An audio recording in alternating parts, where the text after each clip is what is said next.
Bismillahirrahmanirrahim.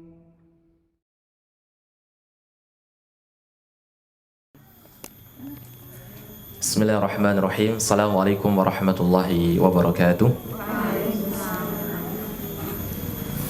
Alhamdulillahi rabbil alamin. Wassalatu wassalamu ala sayyidil mursalin wa khatamin nabiyyin wa ala alihi wa ashabihi wa man sara ala nahjihi wa man istanna bi sunnatihi ila yaumiddin. Qala Allah Ta'ala fi kitabihil karim, a'udzu billahi minasyaitonir rajim. Ya ayyuhalladzina amanu taqullaha haqqa tuqatih wa la tamutunna illa wa antum muslimun. Amma ba'd, Allahumma anfa'na bima 'allamtana wa 'allimna ma yanfa'una wa zidna 'ilman nafi'a. Allahumma ati nufusana taqwaha wa zakkiha anta khairu man zakkaha anta waliyuha wa maulaha bi rahmatika ya arhamar rahimin. Ayil ummahat, ya para bunda yang dimuliakan Allah Subhanahu wa taala, alhamdulillah, bersyukur hadirat Allah Subhanahu wa taala atas apa yang Allah berikan kepada kita semuanya berupa nikmat kesehatan, nikmat kesempatan yang sering kita lupakan. Masya Allah tadi ya, nikmat sehat ternyata luar biasa Bu ya. Sakit gigi saja nggak enak. Maka kita kembali mengingatkan diri pribadi dan juga ibu-ibu semuanya, para bunda, syukurilah kesehatan dan kesempatan yang telah Allah berikan, karena ini yang sering dilupakan oleh para manusia. Ni'matani magbunun fihi makatsirun minan nas, as-siha wal faragh. Dua nikmat yang sering dilupakan oleh manusia, yaitu nikmat sehat dan nikmat kesempatan. Dan alhamdulillah Allah juga berikan nikmat yang paling agung kepada kita semuanya, nikmatul iman wal Islam, di mana nikmat itulah yang akan menjadi penolong kita besok di yaumil akhir, besok di yaumil qiyamah. Apakah kita ke surga ataukah neraka, yaitu hanya dengan nikmat iman dan Islam.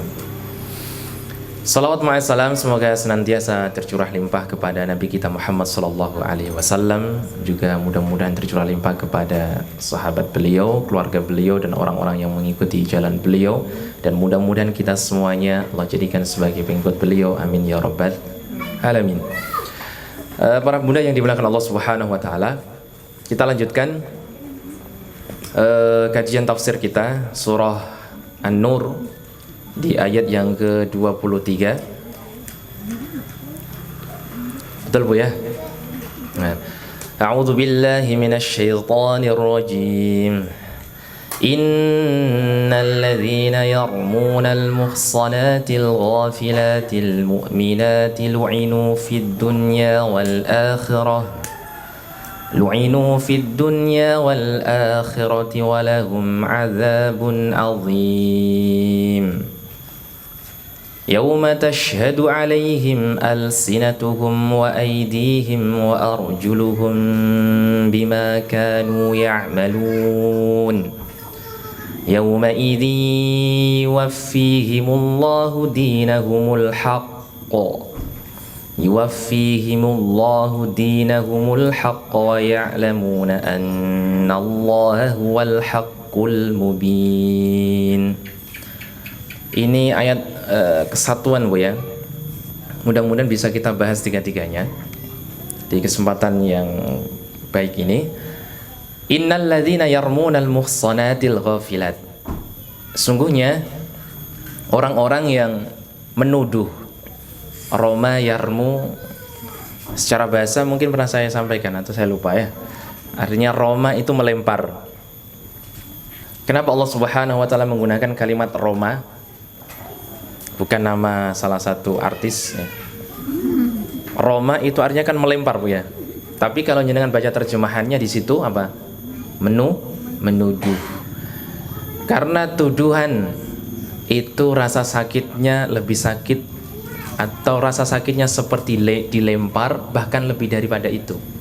Makanya menggunakan kalimat roma yarmu. Orang menuduh itu seperti orang melempar ya. Betul nggak ya? Bahkan kalau lemparan dengan batu itu mungkin mengenai tubuh, anggota badan. Tapi kalau tuduhan itu yang kenapa? Hati ya. Makanya Allah Subhanahu wa taala menggunakan kalimat roma yarmi. Yarmu menunjukkan jamak. Sungguhnya orang-orang yang melempar tuduhan, menuduh. Al-muhsanat, apa makna muhsanat? Muhsanat dalam Al-Quran itu kadang memiliki beberapa makna. Muhsanat terkadang memiliki makna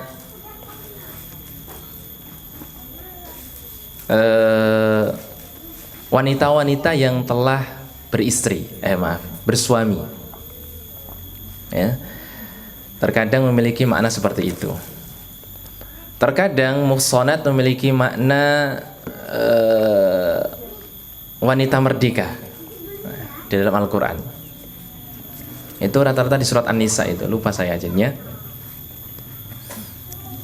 Terkadang muhsanat memiliki makna sebagaimana yang ada di surat An-Nur ini. Maknanya adalah wanita-wanita terhormat. Makanya Ibnu Katsir mengatakan makna muhsanat itu al-hurrah, al-balighah, al-afifah. Wanita yang merdeka, wanita yang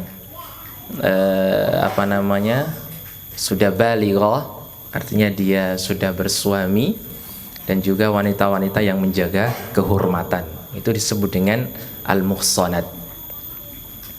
Sungguhnya orang-orang yang menuduh atau melempar tuduhan tadi kepada wanita-wanita yang menjaga kehormatan, al-ghafilat. Apa makna al-ghafilat? Ghafilat jamak dari ghafilah. Ghafilah itu lalai, Bu, sebenarnya secara bahasa. Namun apakah yang dimaksud di sini itu wanita-wanita terhormat yang lalai dari melakukan kebaikan, lalai mengingat Allah? Bukan. Yang dimaksud dengan ghafilat di sini lalai dari fahisyah. Orang yang tidak pernah melakukan perbuatan keji, mungkar. Bahkan pentafsir mengatakan al-ba'idat anha fala takhturu lahunna ala balin. Bahkan tidak pernah terbesit pun dalam pikirannya untuk melakukan kemaksiatan. Itu disebut dengan al-ghafilat. Sungguhnya orang-orang yang melempar tuduhan zina kepada wanita-wanita mulia, wanita-wanita yang menjaga kehormatan, lagi tidak pernah terbesit dalam pikirannya melakukan kemaksiatan, al-mu'minat jamak dari mu'minah, lagi mereka itu orang-orang beriman, lu'inu maka mereka akan dilaknat fid dunya wal akhirah, di dunia dan akhirat, walahum azabun azim, dan bagi mereka azab yang besar. Jamaah sekalian, para bunda yang dimuliakan Allah Subhanahu wa taala, ayat ini bentuk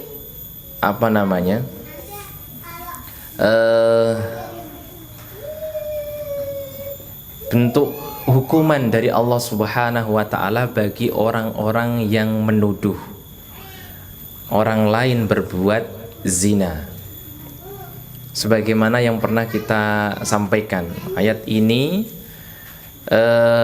bahkan hukumannya lebih detail daripada ayat 4 kalau tidak salah.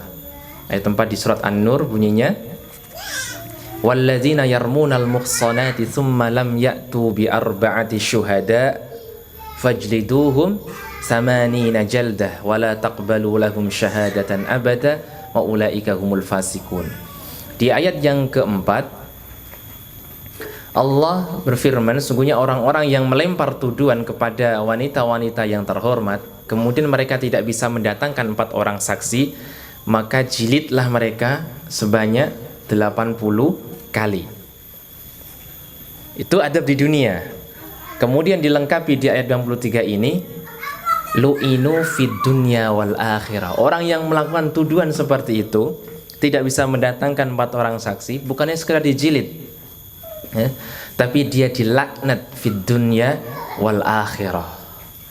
Artinya menunjukkan ini hukuman yang besar bagi orang-orang yang melakukan tuduhan. Hati-hati ya. Menuduh itu berat ya. besar ancamannya. Karena nggak enak tadi loh.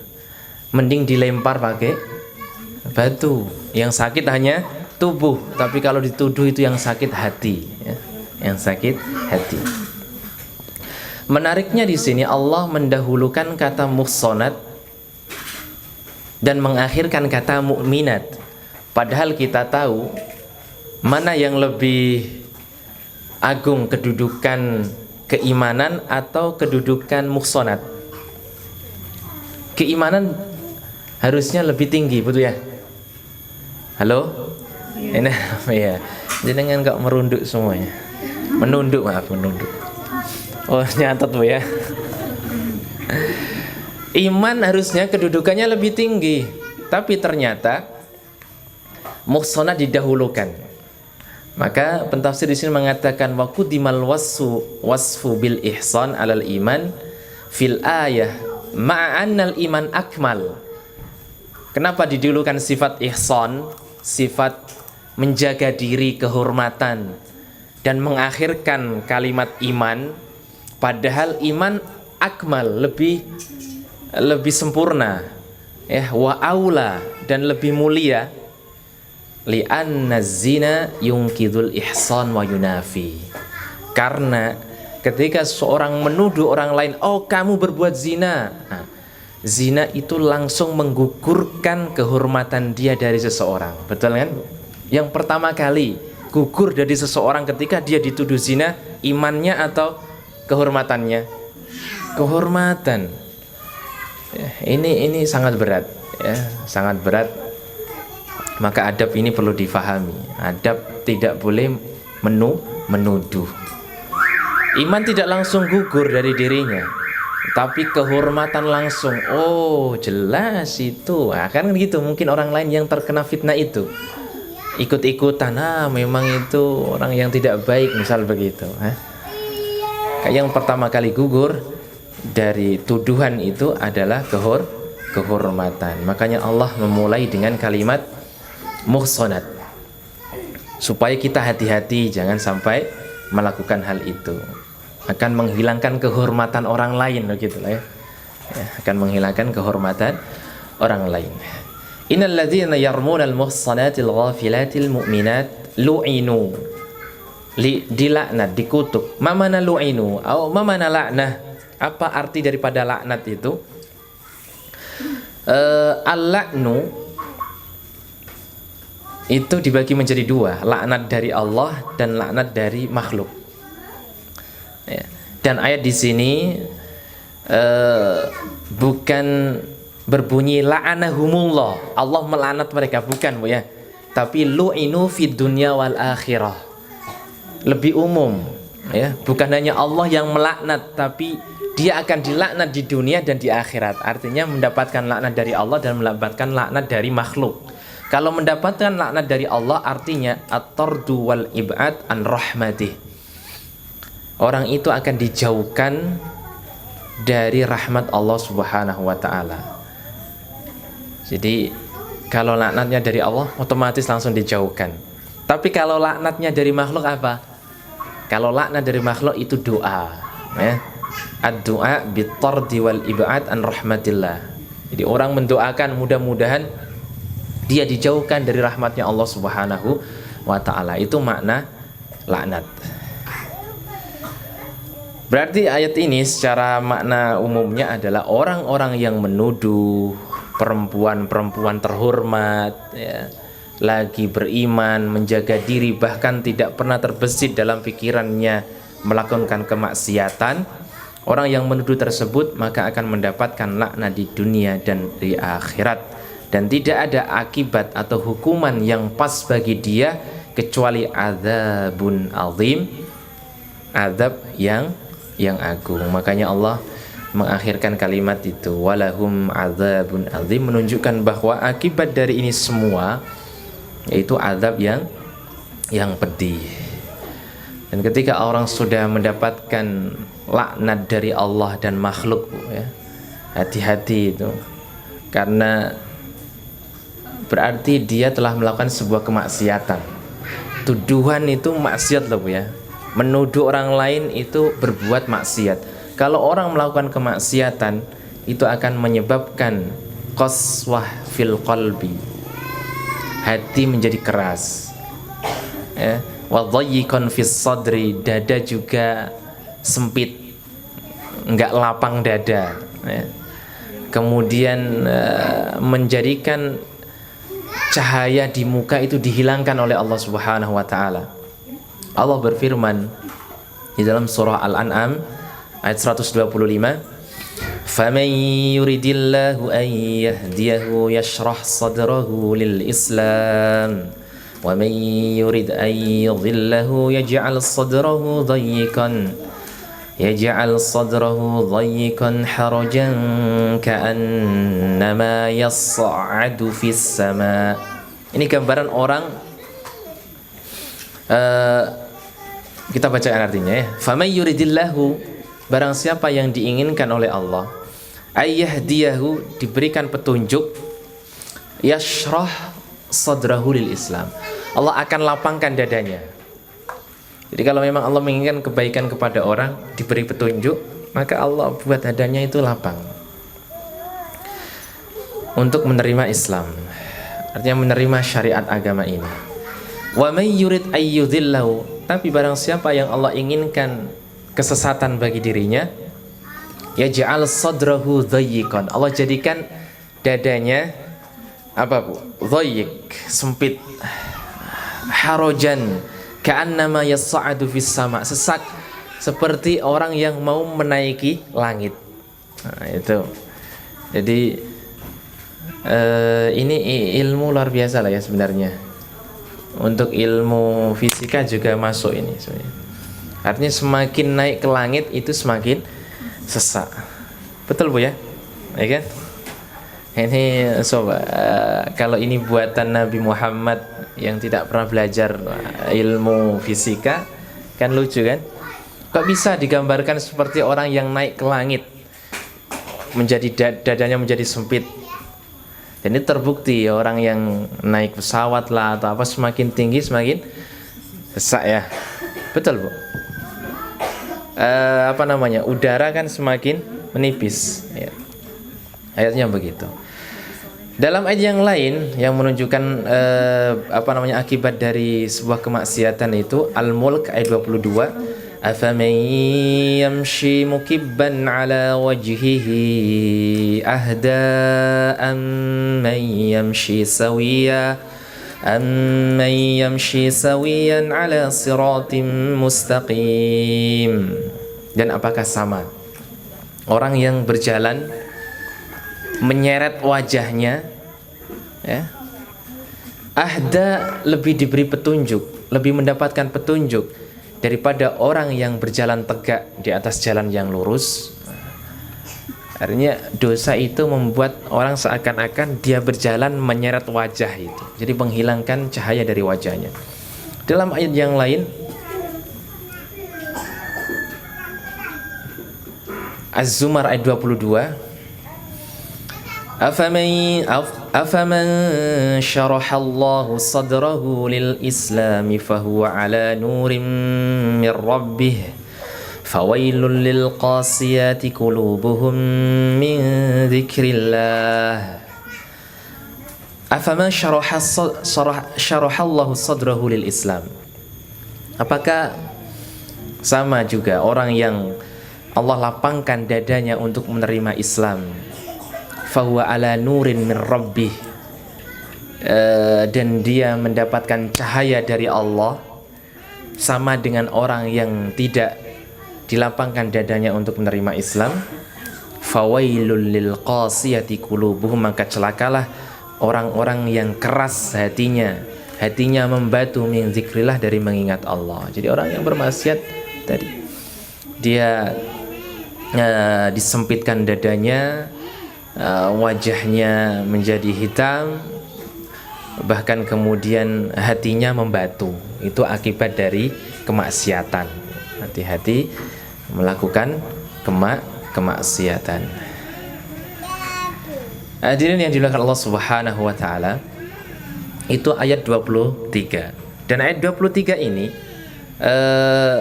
ada khilaf di antara mufassirin, apakah dia ini turun khusus kepada Bunda Aisyah ataukah turun untuk seluruh manusia umum.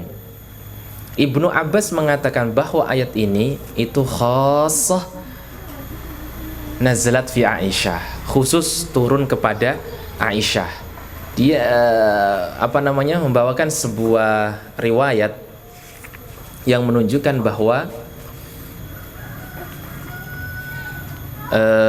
ayat ini itu turun kepada Aisyah. Mana tadi ya?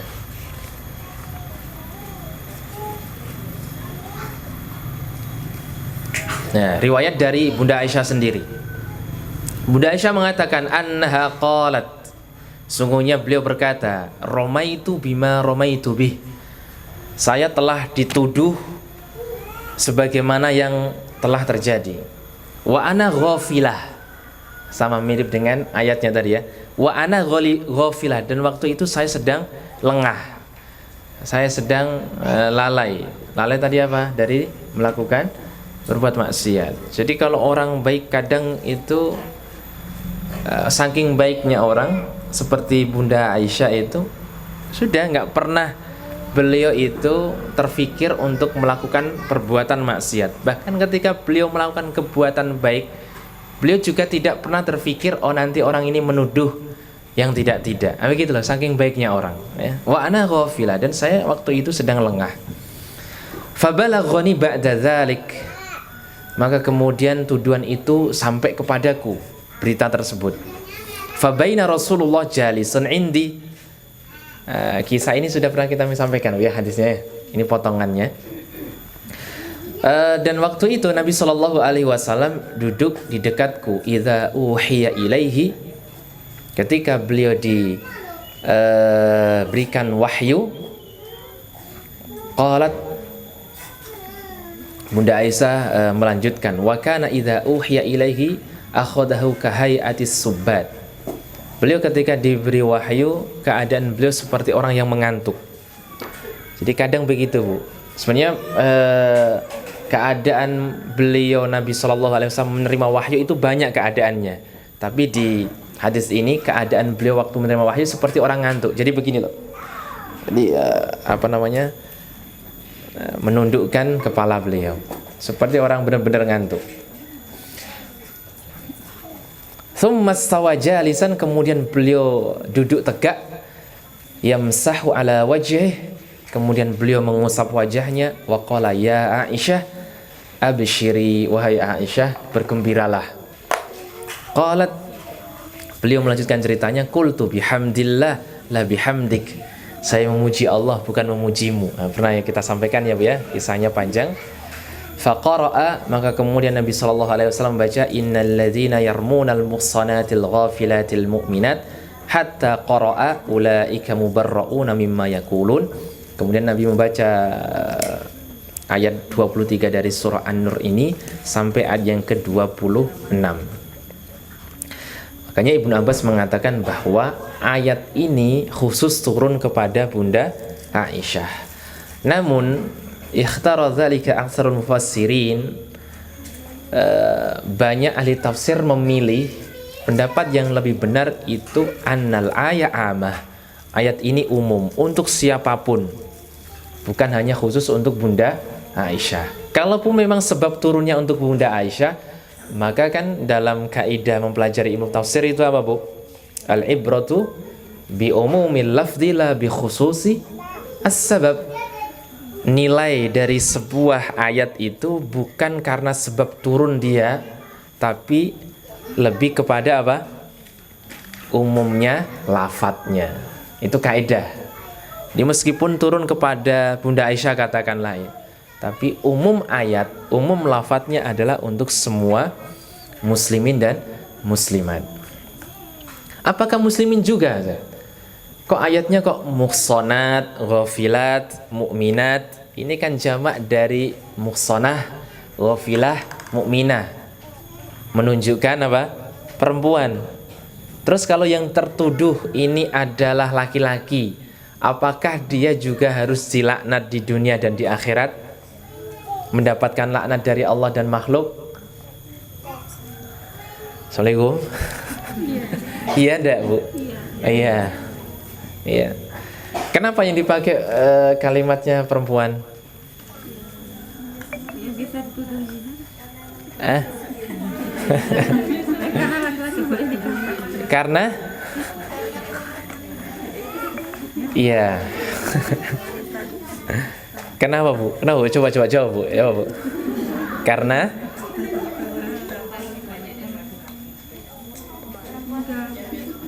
saya nggak dengar karena jawabnya bareng-bareng satu-satu. Apa dari sebelah kiri apa, Bu? Perempuan lebih banyak daripada laki-laki. Oke, yang lain. Oke lah, kita terima, Bu ya. Tengah, Bu. Karena kalau wanita itu nikahnya cuma sama satu laki-laki, kalau laki-laki boleh setengah. Oh gitu, ya. Itu bukan istrinya itu. Oh gitu, oke, bisa diterima lah. Ya, bagian kanan.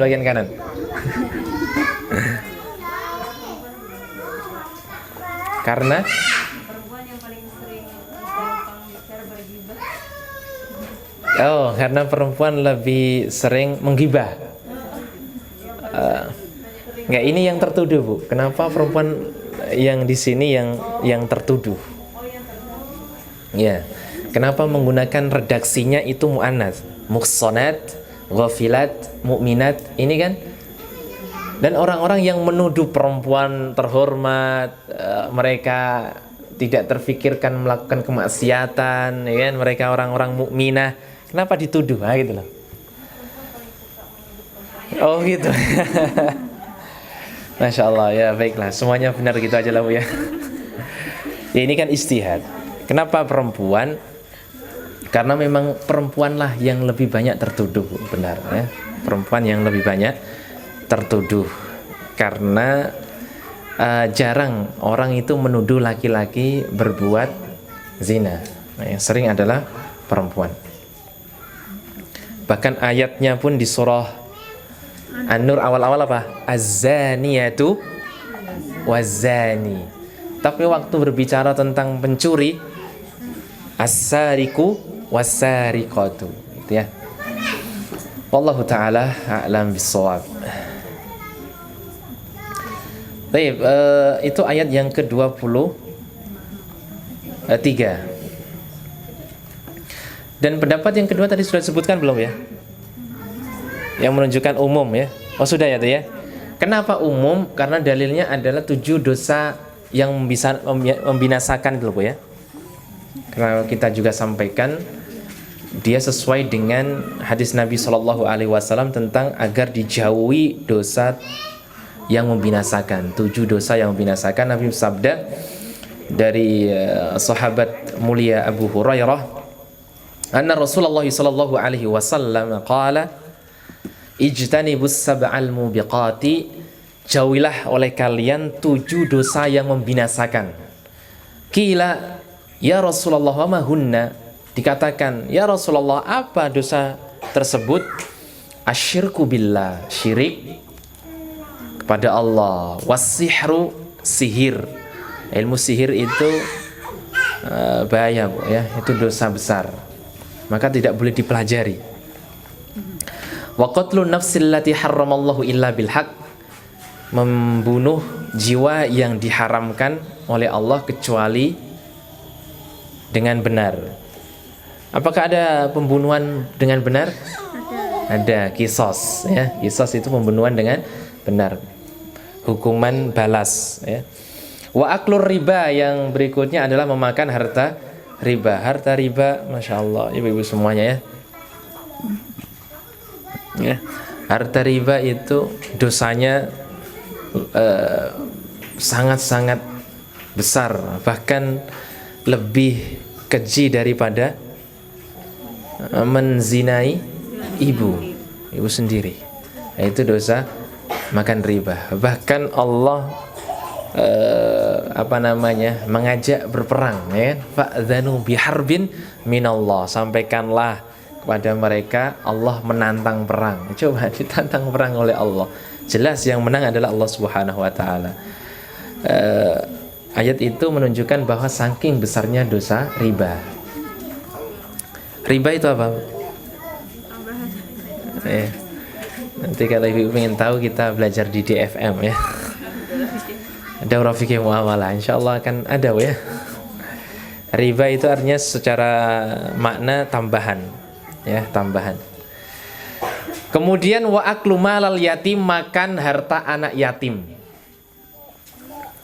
Hati-hati, jangan terlalu semangat buat pesantren yatim atau membuat asrama yatim kalau memang tidak bisa menjaga. Hati-hati itu. Wa aklu malal yatim wa tawalli yaumaz zahf, lari dari medan perang. Nah, itu juga dosa besar yang membinasakan.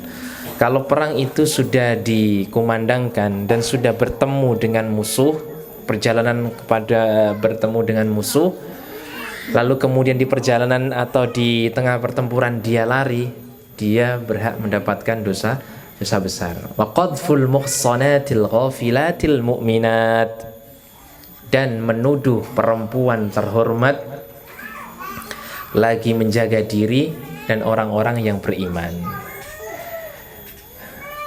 Maka mirip nggak Bu ya hadisnya dengan ayat? Jumhur ulama tafsir mengatakan bahwa ayat ini umum untuk seluruh manusia. Baik ibu-ibu yang dimuliakan Allah Subhanahu wa taala. Ini ada pertanyaan lagi. Ini kan tadi di ayat tergambar jelas kalimat muhsonat, ghafilat, mu'minat. Terus kalau orang yang tertuduh itu bukan muhsonat, orang bukan wanita terhormat, dia tidak menjaga diri, orang ahli maksiat, terus kemudian dia tidak beriman, apakah mendapatkan laknat fid dunya wal akhirah?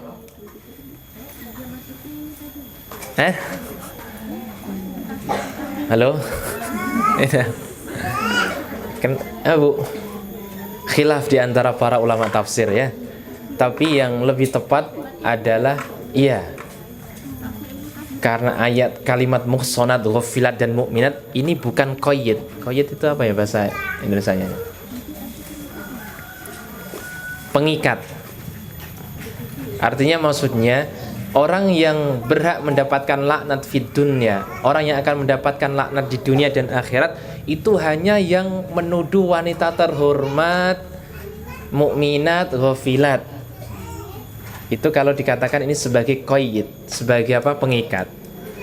Tapi kalau jumhur ulama mengatakan tidak. Ini khilafnya di situ ya. Ada yang mengatakan iya. Kalau wanita yang tertuduh itu bukan wanita terhormat, tidak beriman, maka dia tidak mendapatkan laknat di dunia dan akhirat. Tapi pendapat yang kedua, siapapun wanitanya atau siapapun orangnya, ya, walaupun dia tidak terhormat, bukan orang mukmin juga, kalau dia dituduh, yang menuduh tidak bisa mendatangkan 4 orang saksi.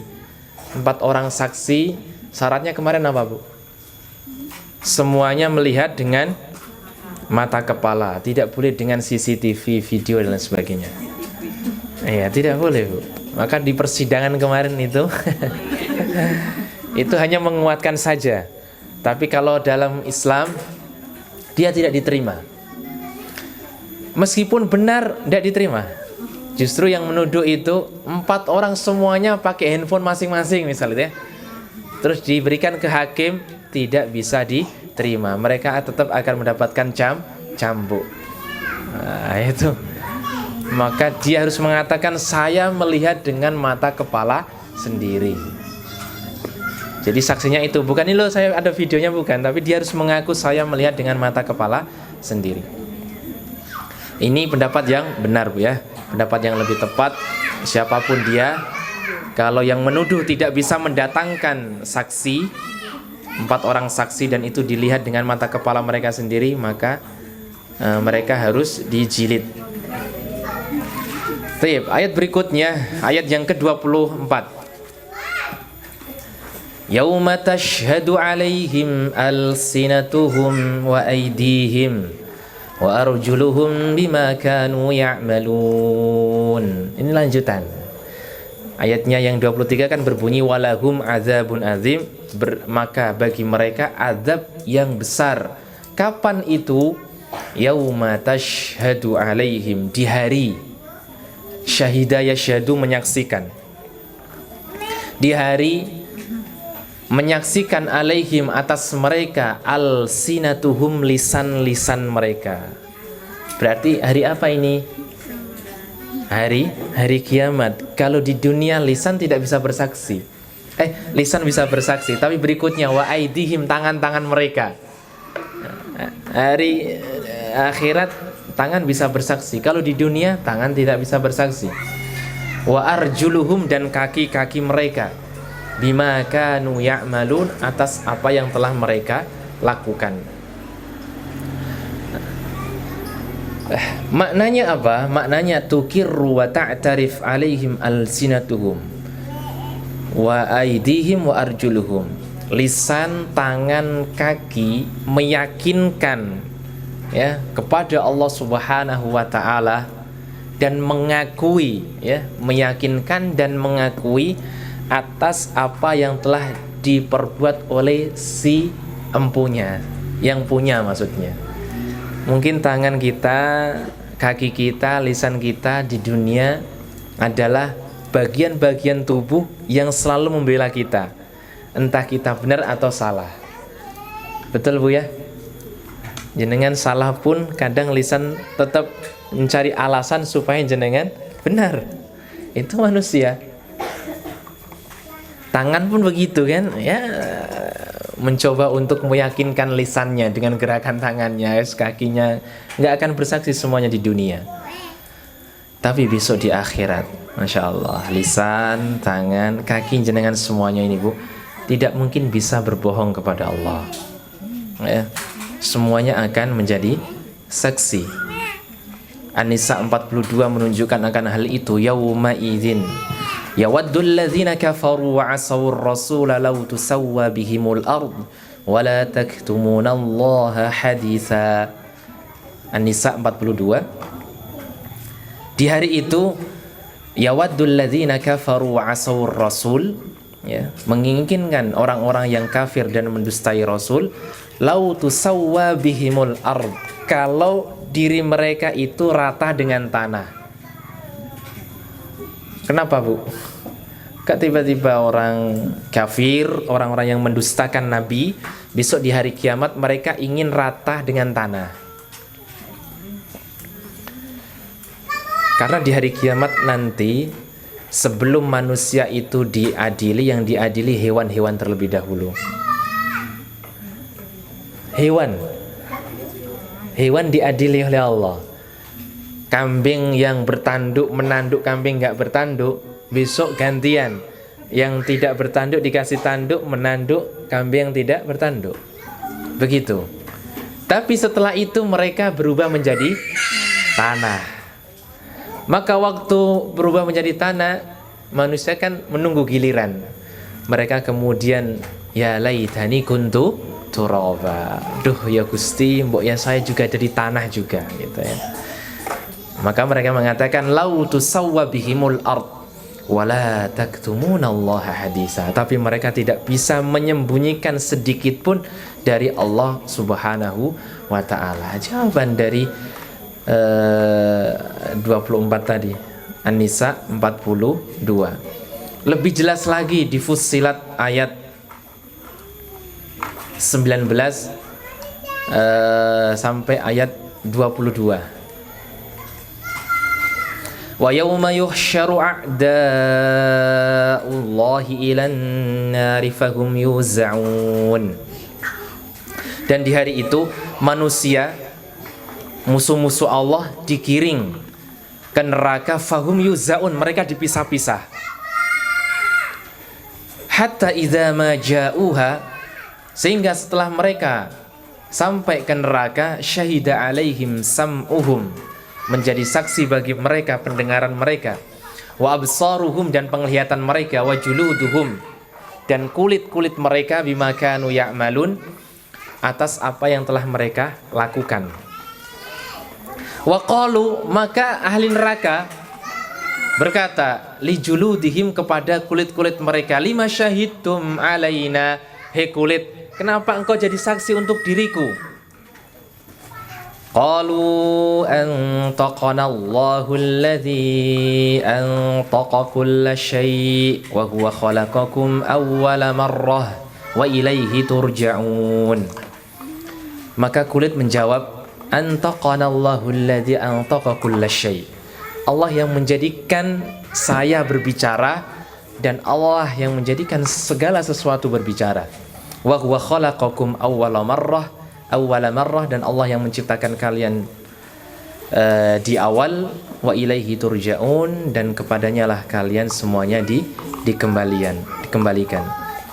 Wa ma kuntum tastatirun, dan kalian tidak mungkin bisa menutup-nutupi an yasyhada alaikum sam'ukum, atas prasaksian pendengaran kalian, wala absarukum, dan penglihatan kalian, wala juludukum, dan kulit-kulit kalian, walakin dhanantum annallaha la ya'lamu katsiran mimma ta'malun, tapi kalian mengira bahwa Allah tidak mengetahui atas kebanyakan apa yang telah kalian lakukan. Masya Allah, jelas Bu ya.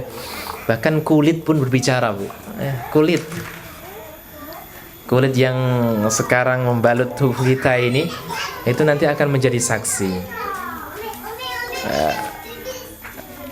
Makanya hal ini nanti ada sebuah hadis yang membuat Nabi SAW itu tertawa. Ya, dari Anas bin Malik radhiyallahu taala anhu, beliau berkata, kunna inda Nabi SAW. Dahulu kami bersama Nabi SAW. Fadhahika hatta badat nawajiduh. Nabi kemudian tertawa sampai gigi geraham beliau terlihat. Saking tertawanya Nabi SAW. Faqala atadruna mimma adhak, apakah kalian tahu kenapa saya tertawa? Qulna Allah wa rasuluhu a'lam, Allah dan Rasulnya yang lebih tahu ya Rasulullah. Qala, maka Nabi SAW menjawab, saya tertawa min mujadalatil abdi rabbah yaumal qiyamah. Saya tertawa karena debatnya Allah dengan Tuhannya. Besok ada seorang hamba Bu yang mendebat Allah di hari akhirat. Akhirnya Nabi pun tertawa. Dia mengatakan begini, ya Rabb, alam tujirni minadz zulm. Ya Allah, bukankah engkau menghindarkanku dari kezaliman? Maksudnya apa? Ya Allah, engkau akan menghakimiku kan? Tapi engkau kan tidak akan menghakimi dengan kezaliman. Harus adil ya Allah, gitu loh Bu ya. Masya Allah. Allah mengatakan apa? Bala, oke, ya, saya akan adili dirimu dengan adil. Fayaqulu la ujizu alayya syahidan illa min nafsi. Baik, kalau adil, maka saya tidak ingin waktu saya diadili yang menjadi saksi itu selain diriku. Saya nggak mau. Yang menjadi saksi harus saya sendiri. Gitu loh Bu. Ini ya, dia kira di dunia, maka Nabi SAW tertawa. Lucu memang kalau ini ya. Fayaqulu kafa binafsikal yaum alaika syahida. Oke, cukup bagi dirimu yang menjadi saksi ya dirimu sendiri hari ini, enggak orang lain. Wabil kirami katibin alaika syuhudan, tapi malaikat-malaikat pencatat menjadi saksi juga. Tapi yang pertama dirimu. Fayukhtamu ala fih, maka kemudian mulutnya dikunci oleh Allah. Wah, langsung kan. Wa yuqalu li arkanih, maka kemudian disampaikan kepada anggota tubuhnya, intiqi fatantiqu bi amalih. Tubuhnya diperintahkan oleh Allah, bicaralah kalian. Maka kemudian seluruh anggota tubuhnya berbicara. Tangannya berbicara, kakinya berbicara, kulitnya juga berbicara, ya kan? Thumma yukhalla bainahu wa bainal kalam. Setelah semuanya berbicara, Allah melepaskan antara dirinya dengan kalimatnya. Fayaqulu bu'dan lakinna wasuhqan fa'an kunna kuntu unazilu. Jadi dibuka kembali maksudnya, wa yukhalla bainahu wa bainal kalam, antara dirinya dan perkataan dipisah, maksudnya dibuka kembali mulutnya. Mulutnya langsung berbicara, wahai celaka kau anggota badan, bukankah dulu saya yang membela kalian semuanya? Gitu ya. Maka Nabi SAW kemudian tertawa. Di ayat ini menunjukkan bahwa Allah akan mengadili dengan seadil-adilnya, tapi yang mengadili dan menjadi saksi, bahkan mengakui, itu anggota tubuh kita semuanya. Sudah nggak bisa lagi kita kemana-mana. Tangan jenengan yang menulis, ya kan? Kaki yang melangkah, kuping yang mendengar, mata yang melihat, ya, lisan yang berbicara, semuanya ini nanti akan menjadi saksi di hadapan Allah Subhanahu wa ta'ala. Surat Yasin juga menjelaskan itu, ayat 65. Al-yawma nakhtimu ala afwahihim wa tukallimuna aydihim wa tashhadu arjuluhum bima kanu yaksibun. Jangan hafal semuanya kan? Yang biasa baca Yasin gitu. Harus dibaca, Bu, ya. Saya biasa dahulu saat, sekarang tak pernah ya. Jangan ya. Di hari itu kami kunci mulut-mulut mereka, ya, dan kami jadikan aidihim, ya, kami ajak bicara aidihim, tangan-tangan mereka, wa tasyhadu arjuluhum, dan kaki mereka menjadi saksi atas apa yang telah mereka perbuat. Hadirin yang dimuliakan Allah Subhanahu wa ta'ala, itu ayat 24. Dan menarik juga, di ayat 24 ini berarti menunjukkan kemahabesaran Allah, ya. Artinya Allah bisa membuat segala sesuatu itu ternyata bisa berbicara. Dan dahulu di zaman Nabi pernah ada dhab. Dhab itu apa? Biawak. Kisahnya kalau nggak salah ini kisah Israiliyat, Bu. Jadi kisahnya siapa? Abu Lahab kalau tidak salah, atau orang kafir lah intinya, ya, saya lupa. Dia mengatakan, ya Muhammad, saya akan beriman kepadamu kalau dhab ini bisa berbicara, gitu loh. Apa? Biawak.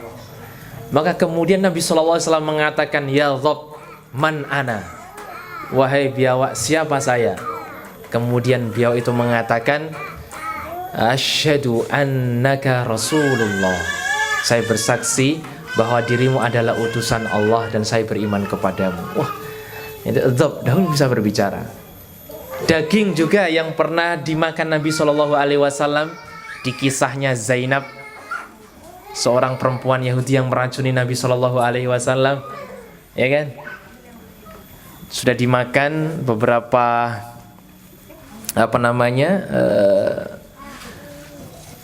beberapa cuil gitu ya, Bu. Kemudian sahabat yang lain juga ikut makan. Mereka memuntahkan, ya, tapi yang lain meninggal. Kenapa dimuntahkan? Karena daging itu tiba-tiba berbicara kepada Nabi SAW, kan? Da'ni, ya, tinggalkan saya. Inni masmumah, saya ini telah diracun. Nabi ludahkan itu. Kemudian Nabi ingatkan para sahabat yang lain. Akhirnya sakit itulah, racun itu yang membawa Nabi SAW pada kematian di tahun wafatnya beliau, tahun 11 Hijriah. Itu salah satu sebabnya adalah racun itu. Artinya tubuh Nabi sangat kuat sekali. Sahabat yang lain mencicipi daging itu langsung meninggal seketika, 2 orang kan. Tapi Nabi masih kuat bertahan sampai tahun ke-11. Berarti daging itu berbicara, ya. Padahal sudah dimasak, ya. Cuman berbicaranya agak telat, ya. Sudah dimakan lalu berbicara. Tapi betapa kuatnya Nabi SAW. Beliau memiliki kekuatan tubuh yang luar biasa. Apakah mungkin karena yang beliau menjaga makanannya? Wallahu a'lam. Mungkin begitu, Bu, ya. Mungkin sehingga kekuatan tubuh beliau luar biasa kuat. Itu ayat yang ke-24. Bima kanu ya'malun, atas apa yang telah mereka lakukan. Ba di sini ba as-sababiyah, ya. Sebab apa yang telah mereka lakukan. Jadi kalau mereka tidak melakukan, mereka tidak dikasih saksi. Ya, tapi kalau mereka melakukan, tangan itu menjadi saksi. Nah, ba bima, ba di situ ba as-sababiyah. Ada yang ke-25, yauma idzin yuwaffihimullahu dinahumul haqq wa ya'lamuna annallaha huwal haqqul mubin. Di hari itu yuwaffihim, mana yuwaffi? Yuwaffi artinya yu'tihim jazaan jazaa a'malihim wafiyan tamah. Yauma idzin, hari itu Allah akan memberikan balasan secara wafi tamah. Orang disebut wafi itu kalau dia memenuhi janji dia. Dia berjanji ini, dia akan melakukan ini sepenuhnya. Itu namanya disebut wafi. Makanya disebut dengan yuwafihim, hari itu Allah memberikan secara penuh utuh atas apa yang mereka lakukan. Wa ya'lamuna annallaha huwal haqqul mubin, dan mereka mengetahui bahwa sungguhnya Allah adalah zat yang maha benar. Jadi, kalau membalas Allah secara adil. Bahkan al-mubin, Allah zat yang memberitakan, menyampaikan semuanya dengan jelas. Wallahu ta'ala alam. Itu ayat 23, 24, 25. 24, 25 sebagai penjelas di ayat yang ke-20, 23. Artinya laknat yang akan ditimpa oleh manusia bukan hanya sekedar di dunia, bahkan nanti di hari akhirat, di mana Allah akan membalas semuanya dengan sempurna. Wallahu ta'ala alam. Itu mungkin yang bisa kami sampaikan. Ada masih sudah 8:30. Mungkin satu pertanyaan mungkin, Bu ya.